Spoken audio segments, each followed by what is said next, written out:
notícias vão sucedendo umas atrás das outras. Parece que a cidade de Severodonetsk, no oblast de Lugansk, está controlada por forças russas e pró-russas, contradizendo a ideia que se nos vendeu durante os últimos tempos nos meios de comunicação social maciços de toda a Europa, da zona dos aliados, da NATO. Isto aqui levar-nos e provavelmente ainda falaremos neste programa. Tem aqui vários temas, mas parece que esta parte militar desta fase da conquista do Donbass, esta era uma cidade estratégica. Parece que agora está tudo apontado para Slaviansk, que fica ao lado de Kramatorsk, ou seja, ali eu acho que esta que é a segunda fase da operação, dar-se-á por concluída quando tiverem o Donbass todo reconquistado, ou seja, desmilitarizado de forças de Kiev. Portanto, não sabemos qual é. Não posso fazer aqui futurologia, mas não sabemos qual seria a terceira fase, qual será a terceira fase. O que há aqui é um envolvimento maior da Europa, enviando armas, mas há aqui todos os dias, a toda hora saem aqui notícias, tanto no Telegram como no Twitter, de material de artilharia pesada de fabrico norte-americano, alemão e britânico destruído constantemente, mas de qualquer forma é uma provocação e é um envolvimento de facto da NATO nesta guerra. Hoje vim a saber aqui na tradução de um artigo, que eu vou pôr aqui os artigos que têm a ver com outro cenário que também é bastante preocupante, que é do Pacífico, de que os japoneses também estão envolvidos nesta guerra por procuração contra a Rússia no cenário ucraniano, ou seja, na Europa, os japoneses com o envio de drones, ou seja, armamento. Por exemplo, a Alemanha acabou por fazer envio de armamento pesado semana passada, aprovar pelo chanceler Scholz, os Estados Unidos também, e num ato de desespero ante o caos que é a Grã-Bretanha, que se tornou depois do Brexit, e graças a esse Joker que os serviços de inteligência puseram para conduzir todo este processo desastroso da Grã-Bretanha, este Boris Johnson, num ato de desespero, também aprovou agora envio de armas de uma forma não só de envio de armas, como de envolvimento com técnicos na guerra da Ucrânia, escalar para fugir aos temas internos. Isto é o perigo de pôr este tipo de gente, este tipo de marionetas que têm um papel disruptivo. É aquilo que no Brasil chamam de coringa, é uma carta de Joker. É um cisne negro que faz uma figura de palhaço para um certo tipo de público que acha piada aquilo, mas por trás está uma agenda bastante mais sinistra e perigosa. Esse tipo escalou a Grã-Bretanha no cenário da Ucrânia imensamente esta semana. Ele teve uma moção de censura na segunda-feira, para a qual já se sabia que ele não seria sancionado, porque tinha o voto dos seus deputados, mas, quer dizer, o governo dele sai mais fragilizado do que nunca, e com as perspectivas de muito pouca dura ainda no poder em Londres. Ou seja, isto é tudo aqui muito complicado, porque na Alemanha temos um governo também muito frágil, cheio de problemas. O tema económico está passando uma factura à Europa e à Grã-Bretanha muito maior do que aquele que se esperava, e não estão surtindo efeito. Por outro lado, as sanções à Rússia da forma como esperavam. Eu não estou aqui a dizer que a Rússia não está sofrendo, com certeza que está sofrendo, mas também está a dar a volta, porque a longo prazo tem tudo para dar a volta a isso, enquanto que a Europa não tem nada para poder dar a volta a isto. As soluções estruturais que a Europa poderia ludibriar o corte do fornecimento de energia da Rússia tardarão anos, portanto não há tempo para isso. Portanto, aqui, como desde o início já se falou, não há nenhuma outra volta do que sentar-se à mesa, render-se às evidências e ver o que é que se pode fazer com a Rússia para... ou seja, vamos voltar ao mesmo ponto de dezembro, quando a Rússia apresentou aqueles 14 pontos de a NATO se retirar do leste da Europa e então é aí, é esse ponto que vamos ter que ir. Até lá é tudo tempo perdido, são vidas perdidas, é sofrimento, é a Europa a entrar numa crise galopante de inflação, é uma desindustrialização forçada, induzida das empresas europeias, porque e depois é ganhar tempo. A Rússia está ganhando tempo com isto, porque a Rússia, cada passo que der, não vai voltar mais atrás. Portanto, a ideia de que a Ucrânia vai voltar a ser um país como era, já não vai voltar a ser como era. Há territórios que vai perder, como já tinha perdido em 2014 e não entendeu. E então temos aquele governo em Kiev, que é uma marioneta de grandes interesses, entre os quais os democratas norte-americanos, o Deep State norte-americano e dos oligarcas que o apoiam. Ontem, por acaso, deparei-me aqui no YouTube com um embaixador português que esteve aí com o embaixador, ou seja, uma pessoa importante que se supõe que sabe destas coisas, e agora começava a apontar já o dedo para quem? Ao Zelensky, obviamente. Só que isto agora é o que vai ver, porque passa de herói a vilão de um momento para o outro, porque isso já tínhamos visto, já tinha aqui falado que fizeram a mesma coisa com o Saddam, fizeram a mesma coisa com o Noriega, fizeram com todos aqueles que usaram e que não conseguiram ou não tiraram o proveito que queriam tirar e depois descartam e passa literalmente de um dia para o outro de herói a vilão. É o que vão fazer com o Zelensky. Não porque o Zelensky agora esteja a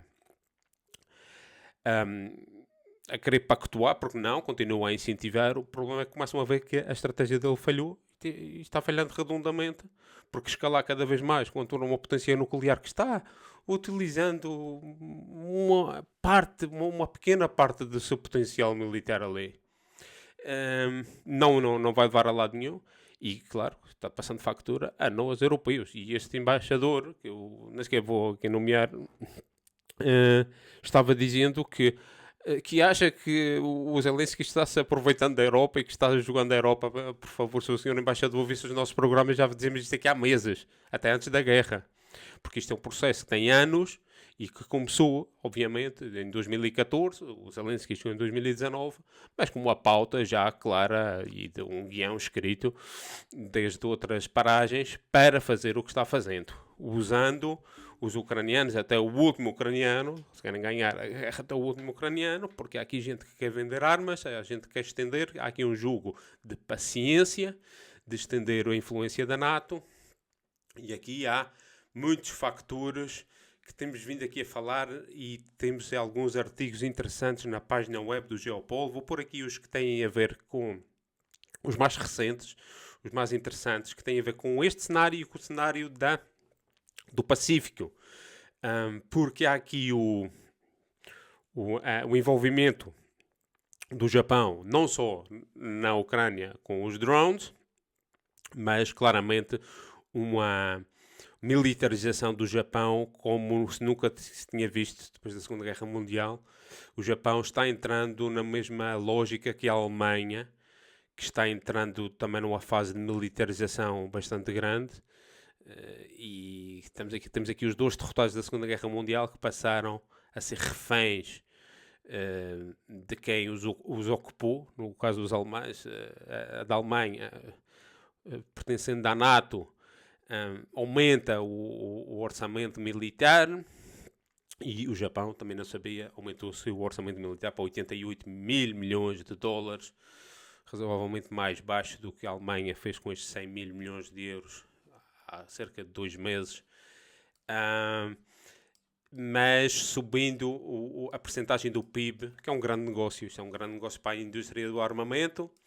Quem deve estar contente e esfregar as mãos de alegria é o Ministro da Defesa dos Estados Unidos, o secretário Austin, que era membro do Conselho de Administração de uma das maiores indústrias de armamento do mundo, que por acaso é uma das que está a fornecer agora também armamentos à Ucrânia. É um negócio redondo, onde ninguém suja as mãos, lançam os espiões à frente, vão morrendo, vão se matando e vão facturando mais do que nunca, obviamente, estão na bolsa melhor do que nunca. E isto é a lógica toda do capitalismo, e julgo que todo o sistema já não tem mais nada para oferecer. Só tem para oferecer guerra, morte, sofrimento. Isto é o capitalismo nas suas fases finais. Nós não queremos a etapa final quando isto começarem todos a se disparar uns aos outros, mas isto não pinta nada bem. Não pinta nada bem porque há estes dois cenários. Um cenário da Ucrânia que fazem ali finca-pé em escalar contra todas as evidências do que se está passando no terreno, e agora a extensão e a alastrar isto, uma receita parecida para o Pacífico, exatamente para fazer o mesmo que vão fazer em Taiwan, mas também entre o Japão e a Rússia, entre o Japão e a China, entre a Austrália e a China, toda a zona do Pacífico.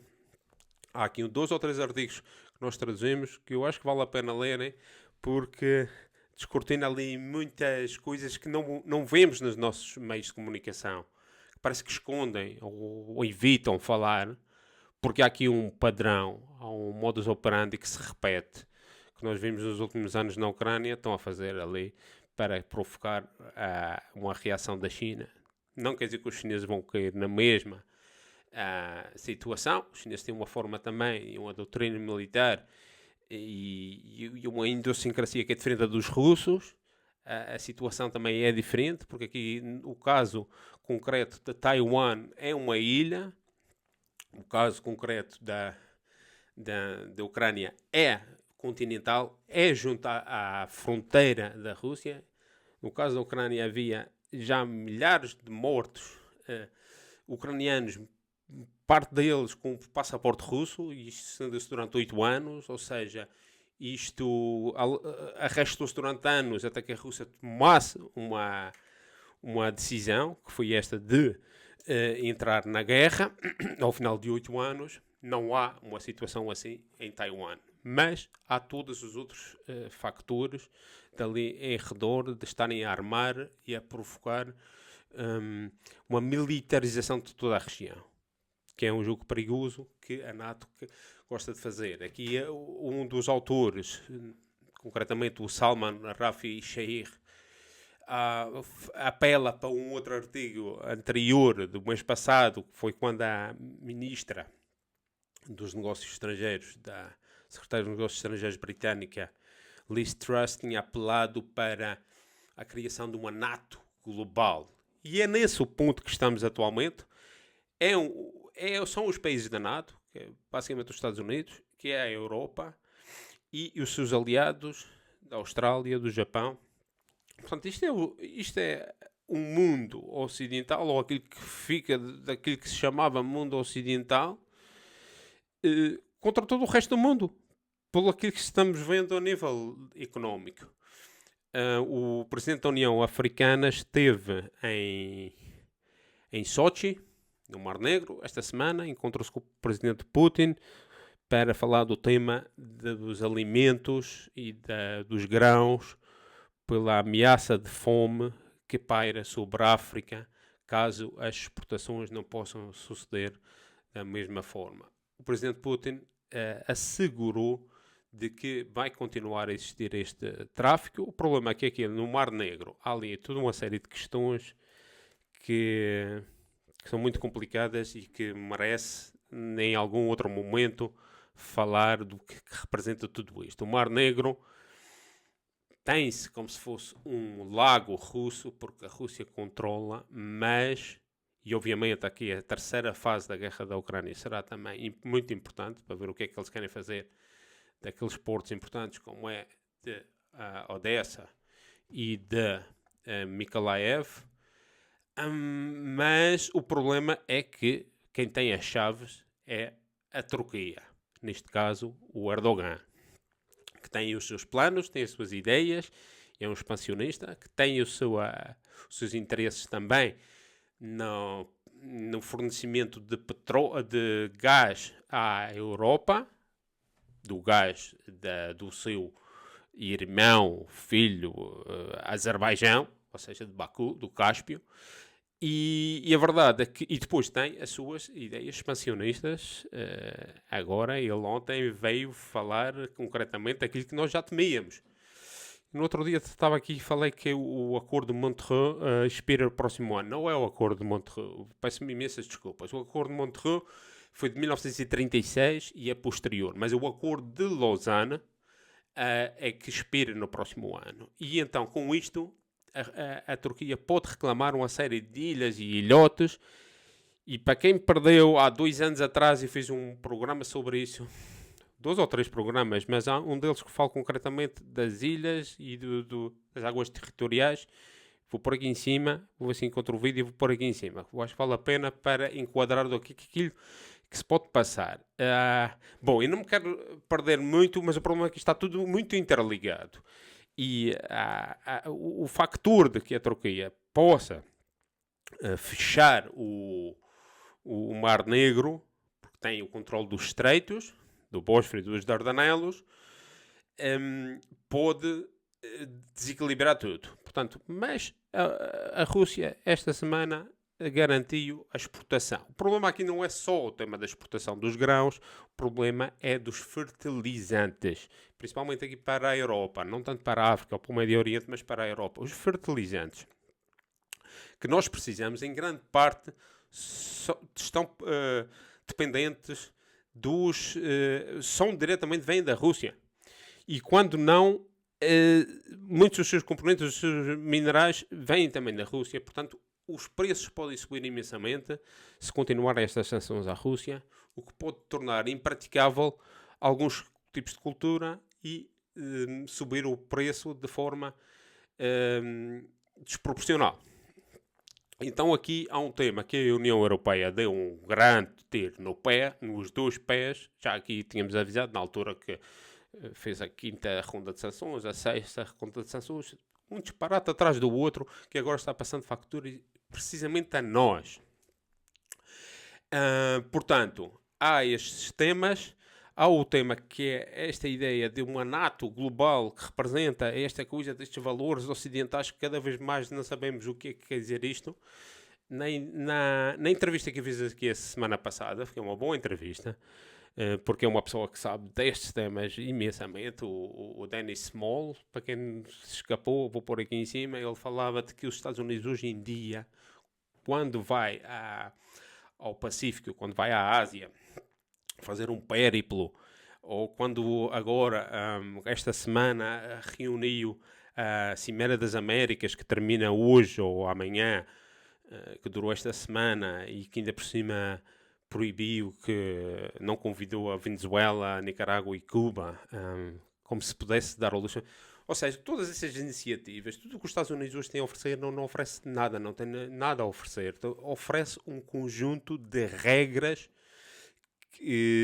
que são do seu benefício, do benefício das suas grandes empresas, das suas multinacionais, do seu sistema financeiro, para segurar o dólar. Mais nada, não tem mais nada a oferecer.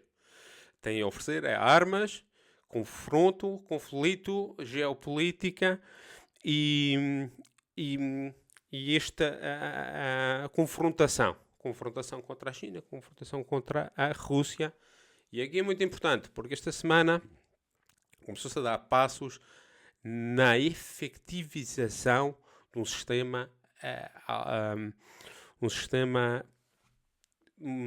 financeiro, um sistema de comércio, de transação novo entre a Rússia e a China, mas já também com o Irão e com mais um destes também da área euroasiática, que agora não me recordo. Mas isto eu deixaria para outro programa, que já está um bocado longo. Mas eu tinha aqui mais uns apontamentos. Pois, aqui tem outro mais importante. O Maduro da Venezuela, que não pôde ir à Cimeira das Américas porque foi organizada em Los Angeles. Esteve na Turquia com o Erdogan, foi recebido em Ankara e depois foi à Argélia. E na Argélia é interessante porque isto sucede no momento que a Espanha aposta por uma reaproximação a Marrocos, por causa do problema de Ceuta e Melilla, ou seja, destas duas cidades espanholas em território africano, mas, sobretudo, deu uma volta atrás na sua política oficial em relação ao Saara Ocidental, que é de independência do Saara Ocidental. Já aqui, em algum momento, tinha falado que é um caso parecido, apesar de ter estendido até hoje, com aquele que nós tivemos em Timor-Leste, que depois do 25 de Abril ficou ali, os indonésios tomaram conta, mas Portugal defendia a independência. E Espanha defende a independência do Saara Ocidental, que está ocupada por Marrocos. Mas agora os espanhóis decidiram abrandar isto, mas obviamente isto é um processo hostil à Argélia. Ora, muito bem, a Argélia deixou o Tratado de Amizade com a Espanha. E isto vai querer dizer muita coisa, principalmente naquilo que tem a ver com o suministro da energia, no fornecimento do gás que a Espanha agora vai precisar como de pão para a boca.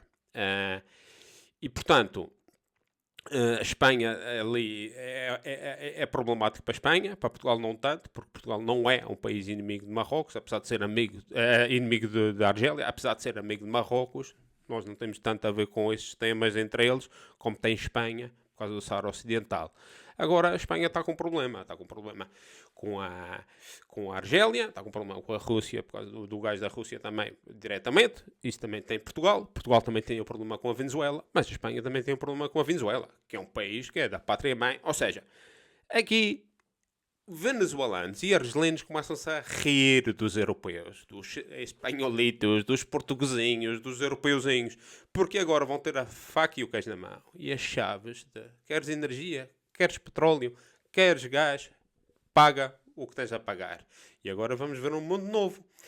E isto é tudo o que se está conformando agora na política internacional, na parte geoeconómica. Porque este mercado das commodities, e principalmente da energia, que é uma commodity essencial, vai ser um fator decisivo para os próximos anos. Ou seja, é toda uma mudança. Toda uma mudança. E aqui temos também, tinha aqui ainda falado da Cimeira das Américas, do que ontem o Fernandes foi muito crítico com os Estados Unidos, o da Argentina, o Alberto Fernandes, o presidente argentino, por causa do tema dos países das Caraíbas que não foram convidados. Foi uma crítica ao imperialismo norte-americano. Aquilo que o Dennis Small tinha falado aqui, que nós costumamos dizer que tem a ver com a doutrina Monroe, mas que afinal até é de uma parte da doutrina Monroe, da história, que é o corolário de Roosevelt. Mas é essa crítica que muitos dos líderes latino-americanos têm.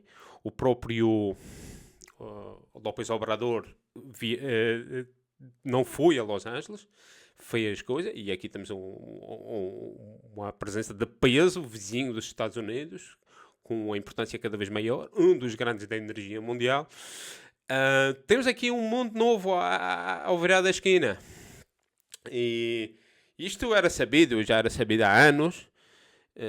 Tinha aqui, e temos falado aqui durante muito tempo, só que isto agora, com o tema do Covid e com o tema dos lockdowns e da paragem da economia e desta crise galopante e agora com a tomada da Ucrânia pela Rússia e as sanções, um passo atrás do outro, só veio acelerar estas mudanças que são bruscas.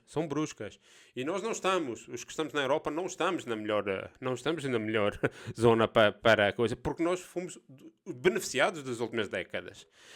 Na nossa geração, a nossa geração já começou a pagar a factura, sim. Desde há uns 10, 15 anos já estamos a pagar factura com o neoliberalismo totalmente. Mas não estávamos ao nível da África. E a África agora começa. Temos ali atores que vão dar cartas. Angola é um deles que fala português. Portanto, isto aqui agora é preciso reformular as ideias, esquecer um bocado do mundo que nós nos habituámos nos anos 80, 90. Isto já não existe, nem vai existir mais. Portanto, vamos ficar aqui à espera de mais notícias. Tinha aqui muitas outras coisas para falar. Para a semana vou tentar ter aqui mais uma entrevista que tenha a ver com esta possível alargamento da NATO no final do mês, porque é isto, no final deste mês, daqui a 2 semanas ou 3, há a tal cimeira da NATO em Madrid. Ali pode dar-se um ponto de viragem, que é a minha esperança, de que aqueles países do Norte que estão com ideias de entrar na NATO não entrem, porque alguém se oponha, mas isso fica para a semana. Temos aqui outras coisas para falar. Ainda está o tema daquele das armas que eu queria falar dos Estados Unidos, e o que é que aquilo tudo representa. Parece que aquilo não vai nada. Cada dia há aqui sempre mais notícias de que há mais atentados, que em escola, é isso, em shopping center, é isto, é essa coisa. São atentados massivos. Infelizmente, também aqui em Berlim, antes de ontem, houve mais um atentado também. Parece que não foi de forma organizada, foi um tipo em concreto, mas a motivação parecia ser ideológica, religiosa. Mas isso fica para outro momento, porque também esse é um tema de que já falámos aqui. Queremos falar do que é que representam tudo essa radicalização de algumas comunidades dentro da Europa. Isto já está um bocado longo. Penso que tem aqui muita informação. Vou deixar aqui alguns dos links de textos destes autores sobre estes temas que falei aqui. Vemo-nos em breve. Até lá.